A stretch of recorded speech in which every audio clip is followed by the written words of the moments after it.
Kia ora and welcome to the Aotearoa Rugby Pod, brought to you by Ashley and Martin Medical Hair Centres. So much to talk about this week as Super Rugby continues to light it up. The Blues, they're on the board finally. The Chiefs continue to rocket through the second half. The Highlanders and Moana Pasifika, that was a hell of a game. And over the Tasman, geez, the Force, they gave it a real good go against the Reds, and the Drua versus the Waratahs was the cracker as well. So plenty to talk about there.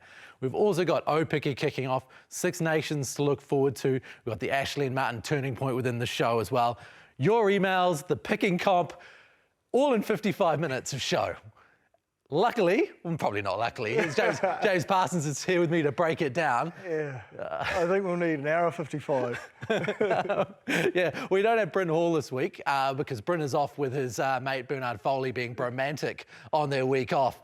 So we'll see what that looks like when he comes back, ask him some questions about how well that went.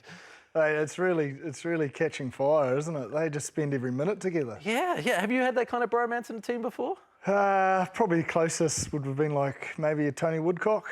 Yeah. Yeah. You've got your arm around each other most of the time. Yeah. Well, he had his arm around me. I don't know if I was ever putting my arm around him, but he certainly was the senior vet. But yeah, probably that's about as close as it's got. Yeah. Well, it's been a wonderful relationship already between Bryn and Bernard. They've only been together a couple of months, and here we are, one of the great bromances in rugby already. So we look forward to giving you an update on that next week. But first, we've got some rugby to talk, and we really should start. Well, we could start anywhere, really. That's the hard part, and we get messages through every week about what we should cover and how much we should cover, which teams are getting not enough, which teams are getting too much. We just got to play it on the fly, really, and we see how it plays out. But we're going to start this week because the defending champions finally got a win, and they just got there, and they probably shouldn't have got there based on the way that the Hurricanes had the ball at the end of the game. But, boy, sometimes you just need that ugly win, I think, to get things back on track. But I do think we saw moments where they sort of came to life in that second half, and which in the end was the winning and losing of the game for the Blues, and some of their big senior players stepping up. And I think it's probably the confidence boost they need.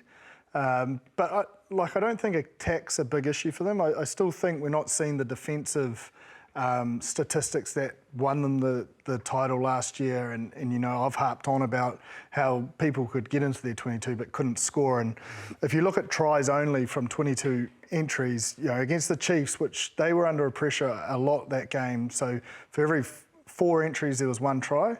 Then the next week against Highlanders, for every 3 entries there was 1 try, and then against the Canes, for every 1.5 entries there was a try. So it just, being able to stop those points is just as important as scoring them, and they're probably not just in, well, they haven't found that mojo that they found really at the pointy end of the competition last season defensively that sort of set them up for the success, you know, of winning the title. When you look at the end there, and I think the Hurricanes had 84% possession through that last 10 minutes, and the Blues somehow held on.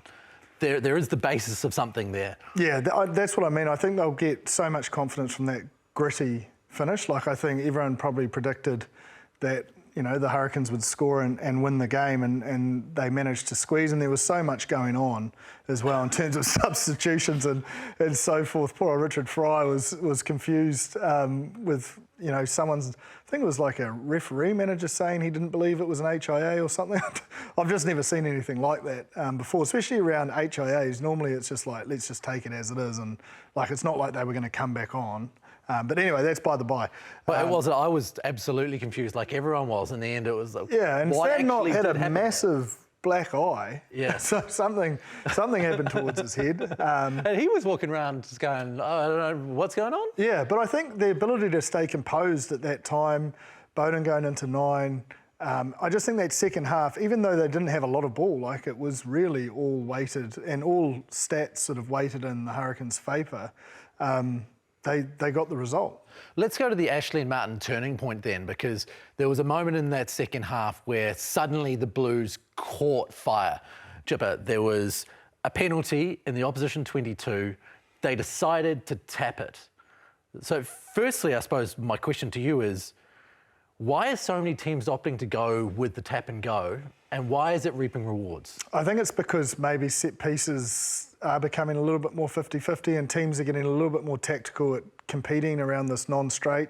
line out. So it just simplifies things. I think it suits teams like Moana Pasifika and the Blues who do like that direct collision contact. But I like the evolution of it. You know, everyone sort of rushed around thinking it was just going to go same way and expecting that of the Blues. And obviously Hoskins taking an initial carry, looking a little bit nonchalant on the opposite side and then injecting in for that try. It was a calculated move. They'd obviously seen something in and around the 22 from the Canes to make that call, but it was executed to precision, and Hoskins ran a great line that sort of left those defenders, because they, you know, you expect them to tighten, and maybe they could have had the option out the back, but they didn't tighten because they were worried about obviously the threat of mark, and you know, a great angle from Hoskins got the result. And I think that sort of kicked them into life, and then that led to, they only had 40% possession and territory, so they didn't have a lot of ball, and they didn't have a lot of ball in their half. And I think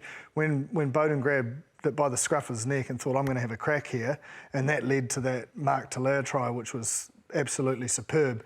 I mentioned last week, if you looked at the Blues, they didn't feel like they're on the same page. If you watch that, in terms of the forward runners, they knew where it was going, but because they ran perfectly timed lines, it just allowed the passes to be crisp. The commitment of defenders had to tackle those forward runners. That pass from Bowden, man, it was a bullet.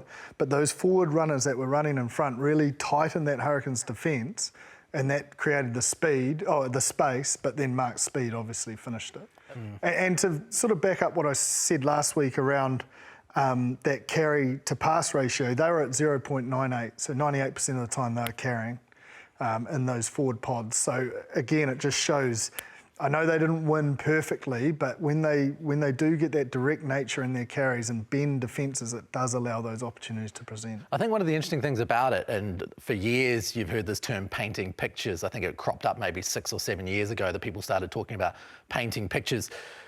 And what it basically means is letting the opposition see something that allows you to do something else. And I felt like both of those tries, while it seemed like individual brilliance, were set up by phases and phases and phases of doing the same thing that they then departed from to create the excellence. Yeah, and I think early comms, early set, all those things allow you to paint the picture, and all you're trying to get defenders is to assume you're doing something. And then that picture is up to the game drivers to pull the right thread, I suppose. And it just was so crisp, like how crisp all the passing, the running lines, from a counter-attack too. Like, it's not always an easy place to get set quick and find that rhythm. But yeah, as I say, off the back of that Hoskins try as the turning point, it just did seem they found their mojo. And then they found their defensive efforts that we'd seen, when they're under immense pressure, 84% possession to the Canes and territory. They managed to grind out a win through defence as well. So there's just elements of their game that you saw in that second half when, let's be honest, the momentum wasn't in their favour from the word go. Like, the Hurricanes had a lot of ball, a lot of time down in their half, but they probably just didn't capitalise as much as they'd like. Yeah, we had plenty of questions come through this week from you. Please send us an email, aotearoa@sky.co.nz, or put a question in the YouTube's comment section. We'll try our very best to get to them. It might not be this week, it might be next week. We get plenty every week, so we try our best to get to them. This came from Jamie Bapty. Is a yellow card and a penalty try a fair punishment for a try line infringement? To me, it seems like a double punishment. I'd much rather the attacking captain be given a choice, a yellow card and a penalty, 3 points or the chance to take a scrum with a kick to the corner, or a penalty try but no yellow.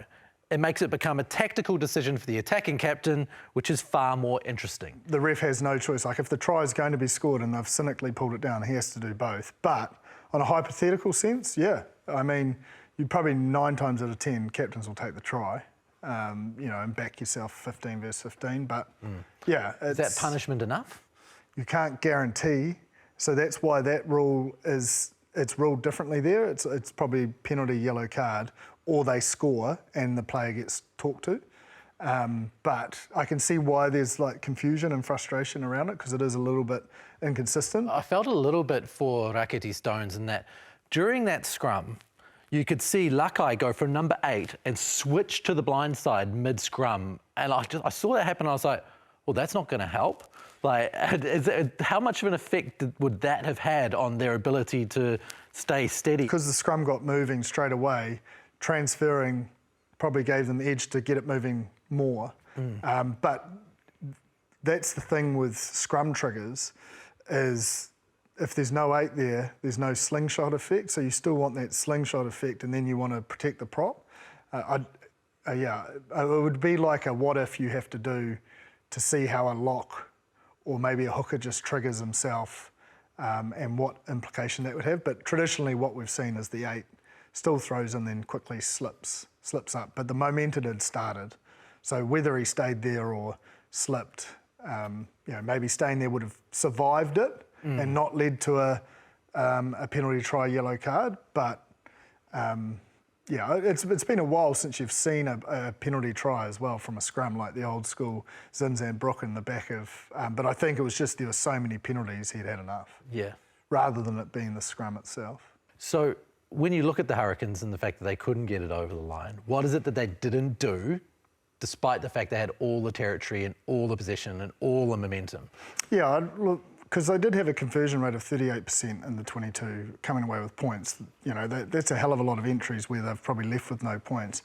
And I think sometimes it's, the rush to get it to the edge where you can see the space rather than manipulating the defenders, or just backing themselves that they can build phases within that 22 that will lead to the try. And they just probably, through that excitement of where the space was, rather than taking that one more ruck to get the perfect picture, it just didn't allow them to get the reward for all the territory. And they had good territory too. It wasn't just in their half, it was right in that 22 area. I'd be pretty happy with the way that Godfrey is running that. So he's obviously an emerging talent. We've seen Josh Jacob emerge this year. There's obviously been a lot of chat. So we've had some emails through where Stephen Gillum has said, look, with Richie Moanga not coming back, are we seeing, well, not this year anyway, are we seeing some people emerge who could be test match quality? Where do you see Godfrey, Jacob, those kind of guys building up? Yeah, well, I think they're probably, in the current setup, fighting for that third spot potentially with like a Stephen Perifeta. He's injured, but I think he's still a genuine first 5 receiver at test match level. He's had the experience and the environment. You also want to not set guys up to fail. You want them to have, almost hone their craft at Super Rugby level. And sometimes it's honing their craft, with 15, 20 minutes here and there. I know every player wants to start, but I do think, look, Josh Jacob, I think he came of age, last year, and that's how he got on that All Blacks 15s tour. I think Harry Godfrey is playing the house down. He is looking more and more comfortable each week in that 10 jersey. And as a shining light for someone that, potentially he may not picked in the initial squad, but as we know, there's players that come in for injuries like Harry Plummer and then eventually played because he performed well. I think these guys are probably sitting in that frame. You don't want to rush them to test match footy, and it's pretty brutal professional sport. It's not an area where you can ply your trade as such. You've got to go there and deliver, otherwise it's quite a long road back. Josh Jacob has the upper hand at the moment, and that he's with a team that is on a roll. 3 from 3. Look, it wasn't as conclusive as the scoreboard said, was it? Really, the Brumbies were in there for a long time, and again, your exits, there were 2 exits in there which blew it for them. Yeah. Teams that are used to getting into the breakdown, slowing it down, getting set defensively and then getting off the line, even niggling the halfback and so forth, are struggling with the ability, because there's that indecision. Am I allowed to go at him? Am I not? And just those seconds are just allowing that speed of ball. And as we know with the Chiefs, although they have the most carries, they actually don't set a lot of rucks. They keep the ball alive, and it just is relentless. And when they get going, they eventually score. They probably, for the Chiefs standards, they had 20 entries. They didn't. I think there was 4 tries they scored. For their standards, that's a very low conversion rate. So the Brumbies, I think, defensively were a lot better because they challenged the breakdown, and it wasn't just Reimer. It was everyone across the ball was being able to slow that ball down. But the Chiefs in that last 20 are just so brutal, and again, it proved the difference. It's like they just seem to just have this. I don't know, I can't even call it second gear. It's like third or fourth gear in that last 20 where they're just ruthless. Quinn Tupaea Anton Leonard-Brown, you could do much worse than that for an All Black centre combo, couldn't you? But again, they're just playing off 64% lightning quick ball. The forwards are carrying at 98% efficiency. Like, the platform is just so rock solid that it gives them time. Like, Quinn's try, even that first try, you just watch how quick Jacob gets that ball away to him, and he's already on the outside of the defender, hits a gap. And I really love Reimer's work rate to get back and ankle tap him, but that ball and then Manasa Matatū being able to free it up, like, they just, everything's on that front foot, and the tempo they get to play it, and the way Anton and Quinn just seem to know each other inside out, like, their combination is really showing, you know, like, why Quinn was an All Black, you know, a set All Black before his injury in that test match. And he's, you know, I said to him, I spoke after the match to him, and I just said, it just seems you've simplified your thought. Like, when he carries, he just carries. You know, there's no indecision. When he passes, or when he carries to win the contact, then look for the offload rather than thinking about the offload before. You know, like, his decision making in his own mind looks simplistic, which is allowing him to just be very, very clear on what he's trying to achieve, and guys are just running off him.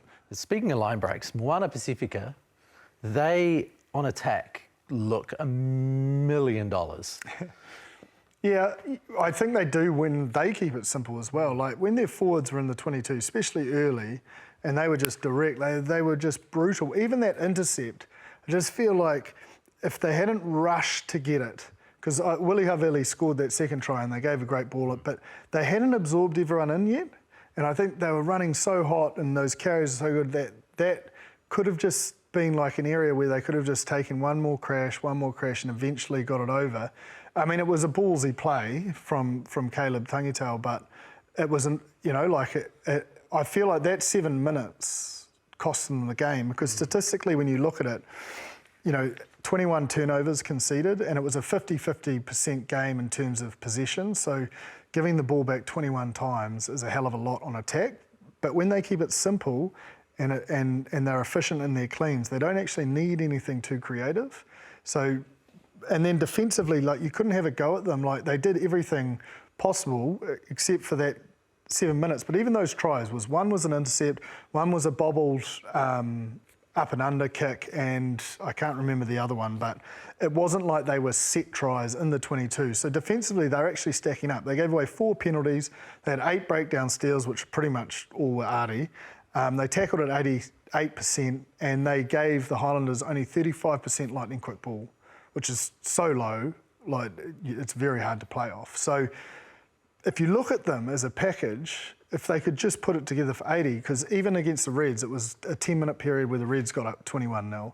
Same against the Force, where they scored points quickly. It's like these little 10-minute spurts where they switch off or they give up too many opportunities that sides are taking that are causing their loss. Credit has to go for the Highlanders for their patience and their willingness to prey on those errors and to be in that place to prey on it. The courage, like, and they've made their effort areas, like, even Fabian Holland, there were 3 times where he put kick pressure on Jackson Garden-Bishop and he had to kick on the angle and it went 10 metres and they've got to line out 30 out. Those sorts of things, kick pressure on 9, you know, checking defenders, checking cleaners, and all these little effort areas, getting in the contest in the air, kick chase line, forces a turnover and then they score from it. All those things that just take effort are the Highlanders. It's Maia Joseph coach side. Like, that's what won them the game, is just guts and effort. Like, they didn't really have the right. That getting up off the ground is an interesting one. Like, you so often watch games and it's quite interesting to see the tackler get up off the ground and the speed at which they get up off the ground. Some guys, you see them take a knee and gradually make them way up, and then other guys like Artie, they hop up and they're off. Do those things get measured? A coach is coming and tap you on the shoulders like, hey, mate, what are you doing taking so long to get to your feet? Oh, it gets measured. If you're not up within 3 seconds, it's called back in game. Right. So you've basically got 2 seconds, otherwise you'll be marked, and you get a back in game stat. So when you hit the deck, are you back up and are you in the defensive line? Or when you clean, are you back up and retreating into your attacking position?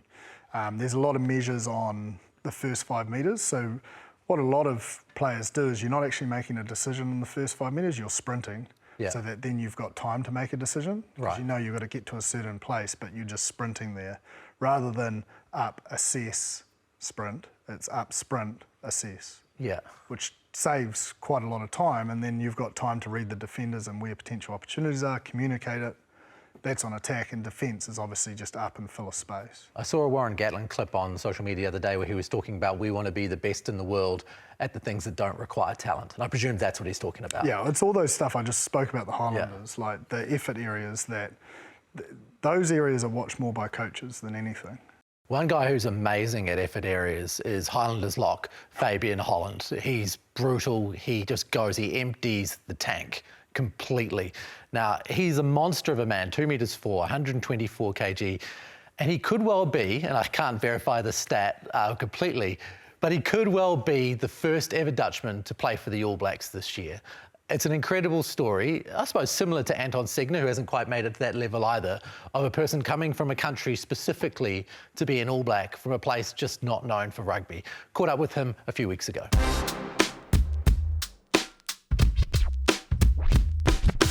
You were a young kid in the Netherlands who liked watching rugby on YouTube, and it grew from there. Yeah, I think I came across rugby when I was about 5 years old. I used to be really into soccer and all that kind of stuff, like every Dutch kid is. But I was quite big for my size, and I wanted to do like a more physical sport where I could use my size, and that's kind of where rugby came up. And I just kind of like stumbled across it on TV. First game was an All Blacks game. Must have been in 2007, and Not the World Cup.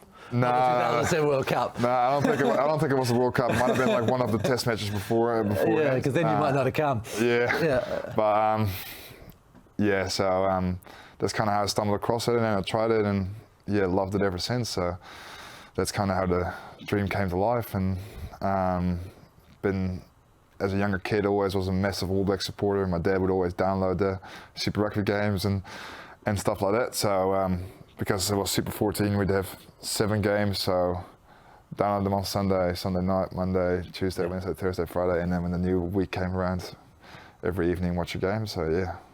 Quite a courageous thing for a kid to move to a boarding school on the other side of the world. I mean, you went to Christchurch Boys High, right? One of the great rugby schools in New Zealand. But that's a courageous thing to do. Do you look back at your age now and think, man, I can't believe I was that up for it, or? Hard to realise I was 16 and I was like, oh yeah, it's time to move across the other side of the world now. Your folks were just like, yeah, sweet as. Yeah. Get out of the house. They've been unbelievable. They just, they knew that this was my dream ever since I was young. We always talked about it, like how cool would it be to do that. So initially I was just going to go for a 6-month stint, develop my rugby as much as I can, learn as much as I can, and then there's no better place to go than Christchurch Boys for that, of course. And then I think the grammar people would argue with that. yeah, probably a wee bit subjective, but and then 6 months turned into 2 years, finished school there, and then got an opportunity to go down south, and yeah. And now you're a member of the All Blacks 15, which means that you're getting one step closer to the goal of being an All Black, which is quite incredible, really. When you look back at last year and going on that tour, what were the things you learnt for yourself personally and about, I suppose, playing at that next level and the culture in and around playing national team rugby like that? I think international footy, or whenever you wear a black jersey, there's a lot more pressure. So how to handle the pressure and how to cope with it, and is that day in, day out at training? Games, it's just all the time. It's all the time, and because I think that comes from care, because everyone there wants to leave the jersey in a better place than when they first got it. Playing against Munster, what was that like? It's an incredible stadium. Oh yeah, never seen an atmosphere like that ever, and I've seen a lot of games, and it was quite the occasion. Like the Munster, I guess the people living in Limerick, the Munster supporters are incredible supporters. All the fireworks, all the fire that came out, and when Munster ran out on Zombie, and then us doing the haka, that was it was an incredible experience. Yeah, some of the boys will never forget, I think. Yeah, did your family get over to that? Yeah, that was even more special. Mom, Dad, my sister came over, my brother, of course, here in New Zealand. So Your younger brother Quinton is another ginormous human being. Yeah. Down in Otago trying to apply his trade as a professional rugby player. yeah. What's that been like for you, having him come along? You know, are you big brother? Are you looking after him and making sure he knows where to go, or is he a man who's going on his own path? No, I try to be. I think he's very much his own person. He knows what he wants, and he's very driven to get what he wants. But whenever I'm in the position to drop a few golden nuggets here and there, I try to. But yeah, us Dutchies are quite stubborn, so we tend to kind of do our own thing. But we've always been best mates. We always played footy ball around the backyard and stuff. Even in the Netherlands, rain, hail, sunshine, didn't matter. We'd always be throwing a ball around. And to have him here in New Zealand, have him in the same province, trying to reach the same goal is, yeah, that's for me, yeah, pretty special. Your parents must be like, well, why don't we just move to Dunedin as well? Yeah, nah. There've been a few headaches over that. Yeah, yeah. Both my parents are pretty keen. They've gone over a few times, and both of them love New Zealand, love the people, just kind of like love the culture. Like everyone is so nice here, very caring. The cheese isn't as good. Nah, the cheese isn't as my good. time in Amsterdam, the cheese isn't as good. Nah, the Gouda, the Dutch Gouda. I don't think any cheese beats that one. So they might have, if they come over, they might have to say goodbye to the Dutch Gouda, but I think that's a small sacrifice they're willing to pay. So yeah. Speaking of sacrifices, Maia Joseph is back at the Highlanders, and that generally means a pre-season and a half. What's that look like? Nah, it's pretty tough. It's pretty tough, but I think that's what we need. I think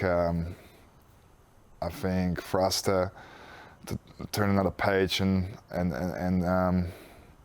do well this season, there needed some things to change within the environment, with our training, with us as players. So yeah, it's tough, but yeah, it's pretty exciting for signs to come for what's ahead. So It was 6 wins, 8 losses last year. What are the things that you see need to change to take that up to 8 wins, to 10 wins, to 12 wins, whatever it might be?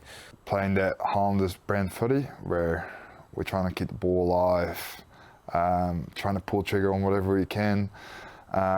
When the opportunity presents itself, don't be afraid to take it. So I feel like maybe in the former years we've kind of gotten away from that. Yeah, as a player, he loved to hit a rock, and like the 2015 team loved to hit rocks. Yeah. Is there a big focus on a lot of that? Yeah, there's a bit of contact in training. Yeah, there's been a few tough drills to test our ruck cleans and tackles and stuff. So yeah, There's some bruises there. yeah, a few dojo sessions and whatnot. So yeah. How'd you go in a dojo session? There's a lot of limb, you know. The smaller guys sometimes are better wrestlers. How do you go? Nah, pretty good. It's more, like you said, the small nuggety wee guys, like your Jack Taylors are pretty good and stuff like that, and you're getting your detail under a massive amount of stress on your body. Yeah, they're pretty tough. What about for you personally? Obviously, I mean, the All Blacks 15 was a big step up. It shows that you're in the picture. What has been said to you, one by either the All Blacks coaching staff or Clayton McMillan or Maia Joseph, about what the next parts are for you to add to your game to reach that top level? That's a good question, actually. It's getting myself more involved in the game, on attack and on defense, back myself a bit more. Yeah, I always think I'll just keep going until the wheels fall off. That's kind of my mindset. So just keep doing that and going over that trajectory. And yeah, Jake and even Clayton and Lopa was the forwards coach, but like Mutt and the All Blacks environment, they've been awesome just around organising lineouts, how to see different pictures, how to react, kind of thing. Next level of like how to manage a lineout, how to manage set piece, and when we come onto high pressure moments, to get a line-out clinically functioning well. So, as you're saying, a team of 22-year-olds, and with you being now an All Blacks 15 player, I'm presuming that seniority means that you're going to have to step up and take a few more of those calls and be involved in that. Is that something that's happening for you this year at the Highlanders? I'm just prepared to know what I'm doing, and I've already been to that situation in my head 1,000 times, or at training 1,000 times, that when that situation happens in the game, that I can just execute it with no problems, and we can just move on to the next situation. Hey, last question for you. There's a World Cup final coming up in a few months. The selectors have come to you and said you're allowed to select 3 people. You're allowed to select a current player, a former player, and a coach who you can take along in that squad to go to a World Cup. Who would you want? Gonna have to go with Artie. Yeah, he is. He's pretty switched on, as you might know. Pretty good player. Have you had a couple of run-ins? Have you had to tackle him a couple of times? Yep. Mostly I end up on the ground somewhere, looking up on the sky. Yeah, I guess you can't go past your Richie McCaw or your Dan Carter. Like 2 World Cups, both of them legends of the game. Funnily, you're the first person to say Richie McCaw, which is really? quite amazing, yeah. Oh, really? Yeah, I hope it's not a generic answer. No, it's not. When you come to a World Cup final, then experience counts more than anything else. I don't think you're going to find more experienced people than that. Don't think anyone can argue with you. Coach. I'll go with South Perth, probably Tony Gilbert.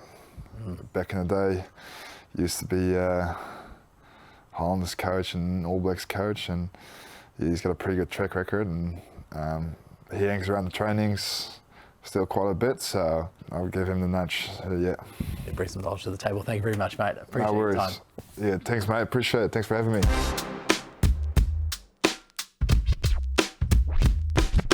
Fabian Holland. I mean, when you meet him in person, he's just one of those guys where you go, damn. Like, he is a huge human being. He's a big unit, but I think it just shows when you put your mind to something, sometimes people don't give themselves credit. You know, that determination, focus of what he wants to achieve, he is just single-mindedly every day going out there to achieve it, and it just shows you, like, it doesn't matter where you are in the world, if you want to go do something, you can do it. And I think that's the beautiful thing about, I suppose, being human beings. You have the autonomy to take control, and he's done just that. When you look at him as a player and how he stacks up against the other locks in the country and the way he's playing right now, do you think, well, this guy can jump over Josh Lord and get that kind of last locking spot? Where it's hard is every other player's got runs on the balls at international level, so it's just when he gets his opportunity, if he can play like he does currently at Super Rugby level, and by all accounts, the way he trained and what he delivered in the All Blacks environment was second to none.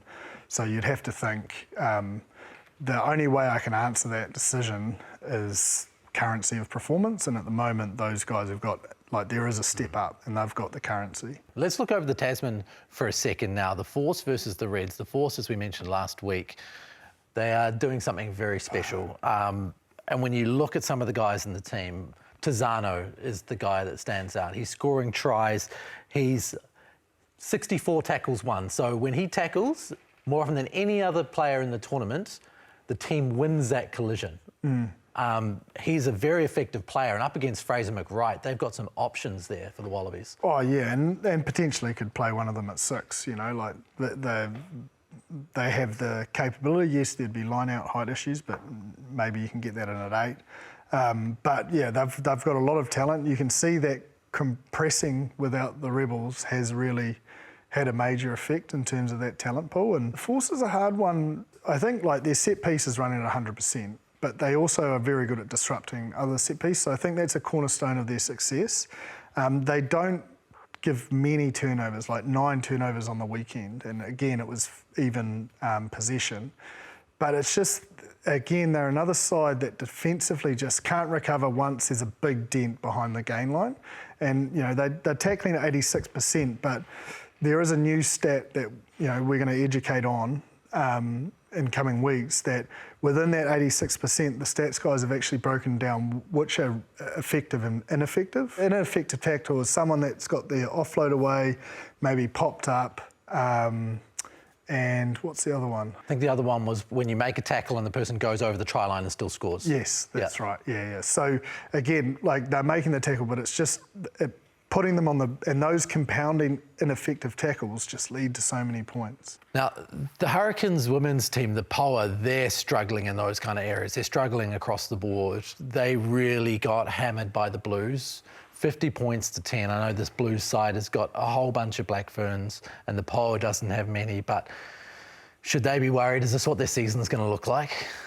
I think they've shown, like previously, that the first round hasn't been a friend of theirs, and then they have had moments where I suppose they've challenged teams or spooked teams. They've never been able to, I suppose, push to a convincing victory, but they're in and around the conversation.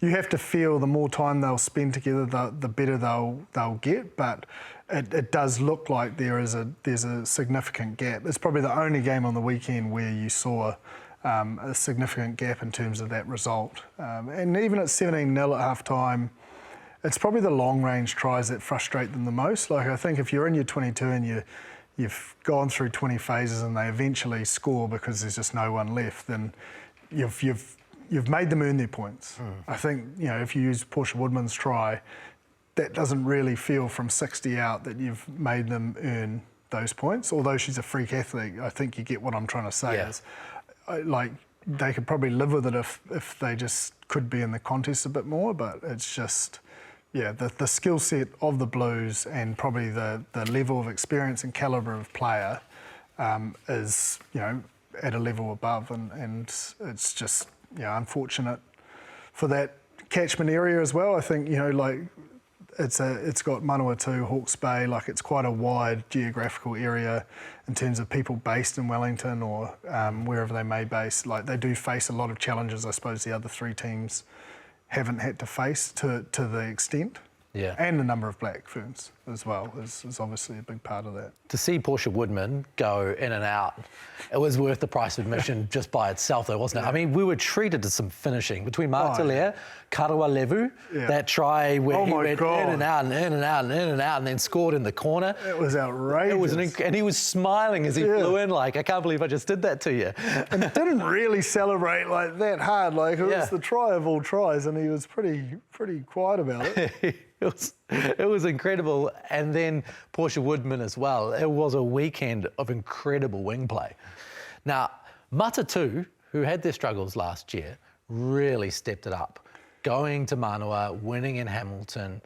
What did you make of their performance and where did you think they'd made their biggest gains? Yeah, look, I think patience. I think the combination of Maia Joseph and Hannah King, like Hannah King was really strong. Maia was, probably the player of the day. So that 9-10 axis is probably the biggest gains they've had because they're putting the players in front of them and around them in the right spots. And, I think the simplicity of their game plan when they got on the 22, they didn't over-try anything. I think both sides would probably be a little bit annoyed with the error rate. Now, you mentioned Maia Joseph, possibly the best player on the field. It's a 22-year-old who's moved down to Matatū from the Manawa a year or so ago. She can kick, she can pass, she's got an incredible feel for the game, having played it her entire life. And leading into this interview that Jipper and I did with her, I didn't actually realise until I did the research that she was Jamie Joseph's daughter. Bryn's been going on about her for a year, about how great she is, and at no point did I hear the surname and click. So we talked to her about, I suppose, her journey through, and what was quite amazing was it was very obvious that her ambition and her drive, she didn't require her father to get to where she is. She is quite a special human being.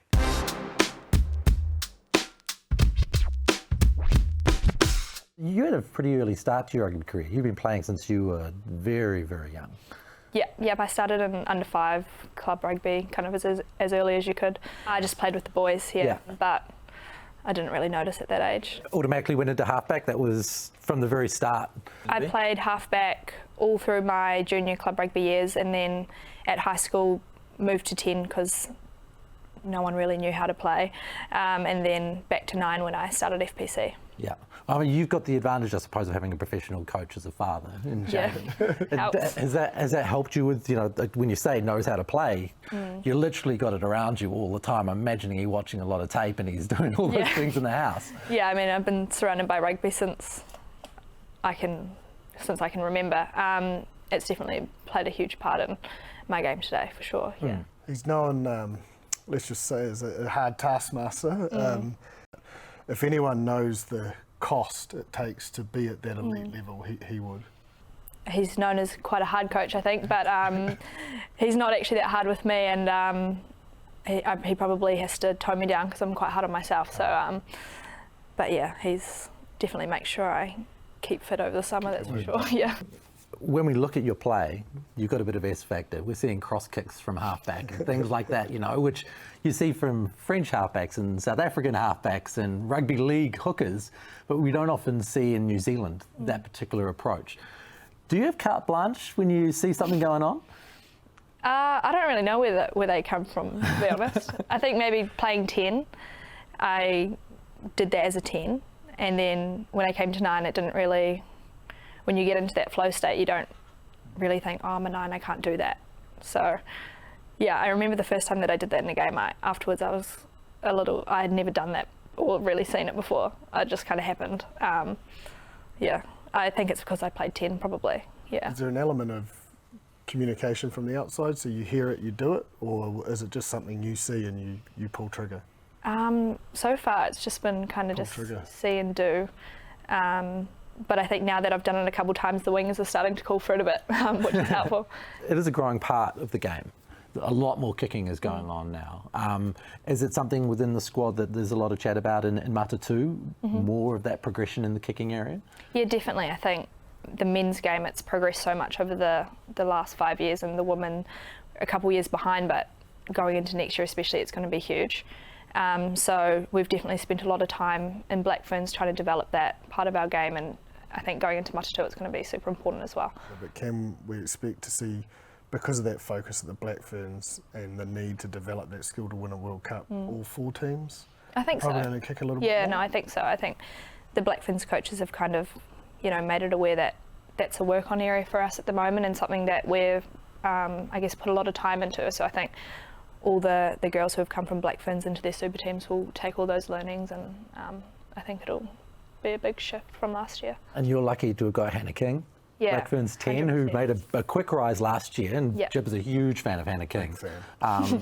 Me too. Having her come down to play with you, that can only be good. We always talk about combinations and things like that. They're so important for the progression of players. Yeah, 100%. Did you guys talk to each other before signing up this year?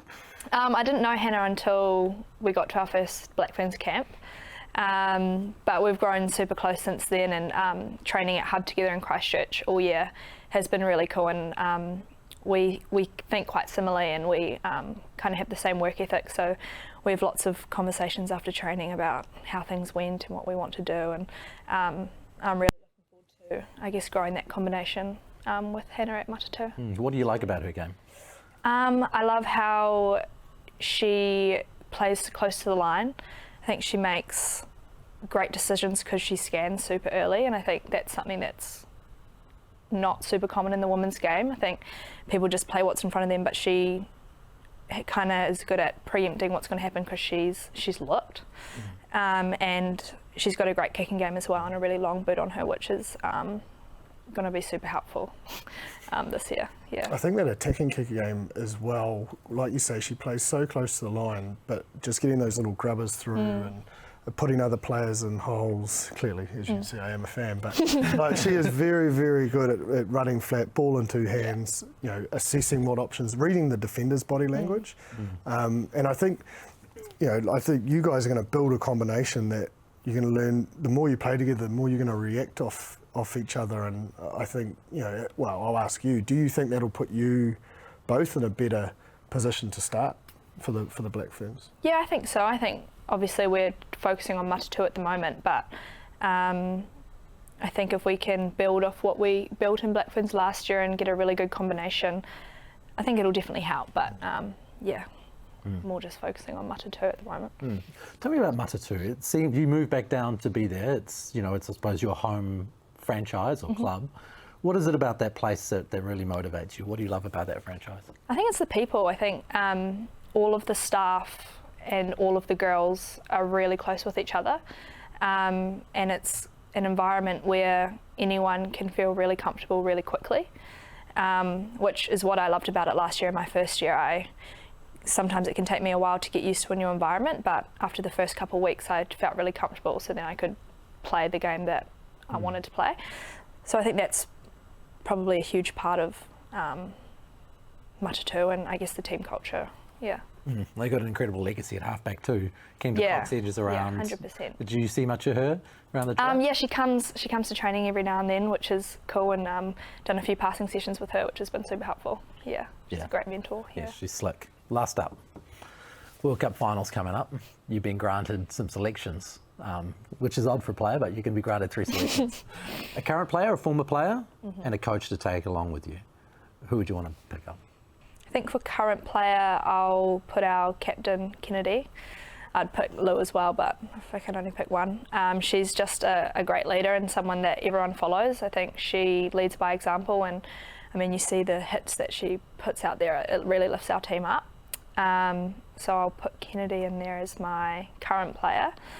For coach, it would be hard to go past Wayne Smith. I think what he did for the Black Ferns in the last World Cup was pretty amazing.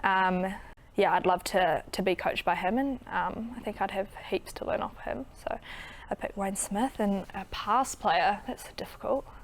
I don't want to pick Aaron Smith because he'll take my spot. But maybe I'll bring pick back him. Jamie Joe. Yeah, maybe I'll pick Dan and then we can play together. That'd be pretty cool. That'd be pretty You have to teach him not to ruck. No, I'll pick. I'll let you tell him. Actually, I think I'll let you tell him. He's probably much softer, as you said, on you. No, that would be cool. I'd pick Dan, yeah. Awesome. Well, thank you very much, Maia. Appreciate your Thanks time. for having me. It's cool. Cheers. Thank you.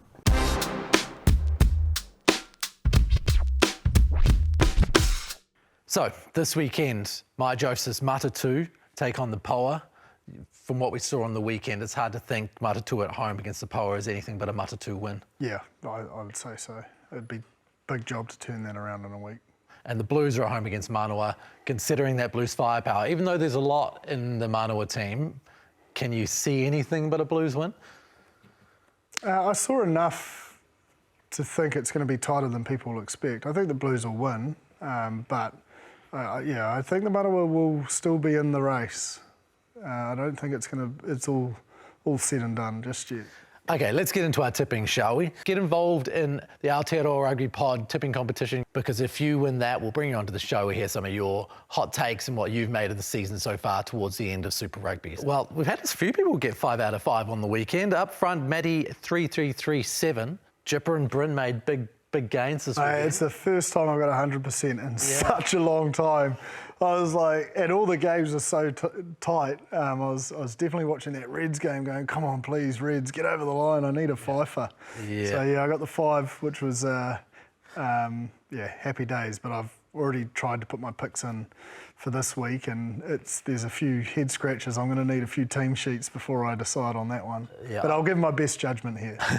I wasn't stoked because I picked the Hurricanes. And I said I'd pick the Blues. I thought they were coming home, and they didn't quite come home. Yeah. Well, that was, as I said last week, the Hurricanes were probably favourites to win that one, but the Blues got there. Right. So if you have a look down the bottom of your screen as we're going through these tips, you'll see a QR code there. If you want to buy tickets to go to the game, please click on the QR code and head along to any of these games. So first up, we've got the Blues versus the Brumbies.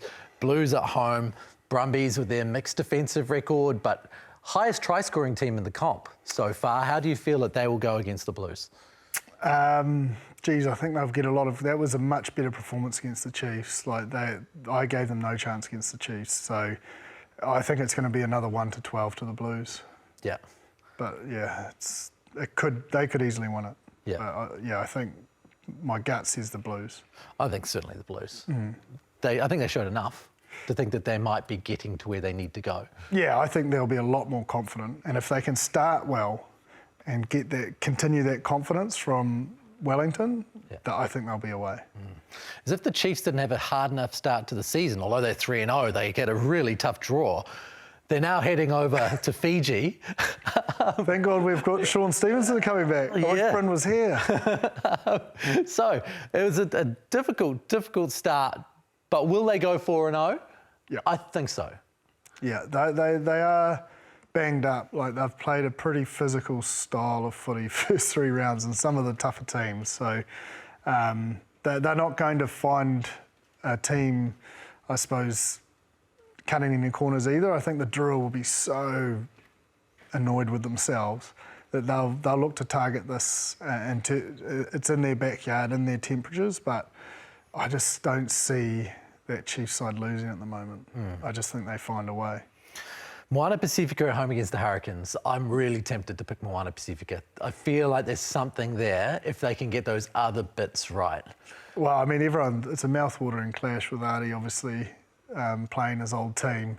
You know he's going to be motivated, and if he plays anything like next week, they'll be in the race. So, look, I think the Canes win it, but it's going to be another tight one. I do feel Moana are going to tip some sides up. I just sense that the confidence they got out of the other night is probably going to set them in the right stead as well. But you know, like, I think sometimes emotion's good for a side and sometimes emotion's not, and the emotion of culture around the stuff seemed to work for them. And I think they need to lean into that emotion more often than not, because it definitely got the best out of them. Keep it going on. This is one of those games where I change it on Friday and always stuff it up. I always start strong. It's like picking the supermarket line, and you see that line, you're like, there's only 2 people there, and there's 6 in that line, and then somehow you're still standing there like an hour later watching that queue just fly through. Yeah, trust your gut, I say. I'm like you, though. I chop and change all the time. So the Waratahs versus the Force, where do you see this going? I just have to stick with the Tars. I just feel that squad has to come right. I'm super tempted by the Force. Yeah. I'm super tempted after what I saw on the weekend. And you wouldn't be laughed at, I don't think. They are very, very good. The Crusaders versus the Reds at home. The Crusaders, looking pretty good. Come off the bye. The Reds were poor on the weekend. They had 24% of the exits they failed. They tried to carry, 50% of the time. I don't know if it was they just expected to run over the Force from anywhere.